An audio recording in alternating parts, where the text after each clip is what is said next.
कोंडानगरमधील सर्व रहिवासी गेले 11 महिने आपला प्रपंच रोडवर चालवत आहेत. सोलापूर शहरामध्ये महापालिकेच्या अनेक जागा रिकाम्या पडून आहेत. रस्त्याच्या कामामध्ये बाधित झालेल्या सर्व रहिवाशांचे पुनर्वसन महापालिका करत असते, पण कोंडानगर याकडे महापालिकेचं लक्ष गेलं नाही. पुनर्वसन करण्यासाठी महापालिकेकडे TP 3/23 ही जागा पुनर्वसनासाठी रिकाम्या पडून आहे. तरी महापालिका पर्यायी जागा म्हणून कोंडानगरमधील रहिवाशांना राहण्याची सोय केली नाही.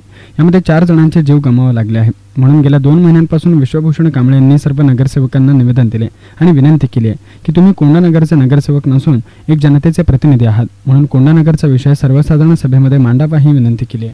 कोंडानगरमधील सर्व रहिवाशांचे गेले 11 महिने झाले घर उद्ध्वस्त होऊन याकडे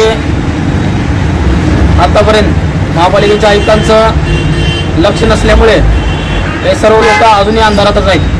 तरी यांना कुठल्या प्रकारे यांची सोय झालेली नाही व यांना कुठे पर्यायी जागा म्हणून राहण्याची सोय झालेली नाही.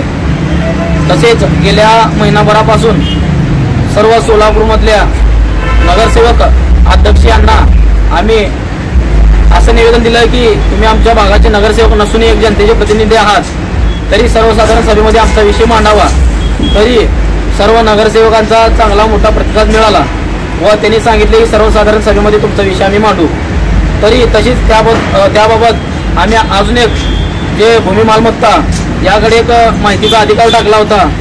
यामध्ये सोलापूरमध्ये पर्यायी जागा राहण्यासाठी म्हणून कुठल्या ठिकाणी पुनर्वसन केलं जातं याची माहिती मिळावी म्हणून एक माहिती अधिकार टाकल्यानंतर याकडून भूमी मालमत्तेकडून आम्हाला एक अशी माहिती मिळाली की TP 3/23 या ठिकाणी पुनर्वसन केले जाते, कुमटा नाका या ठिकाणी. कारण पर्यायी जागा म्हणून आता सध्याला तेच एक राहिलेले आहे.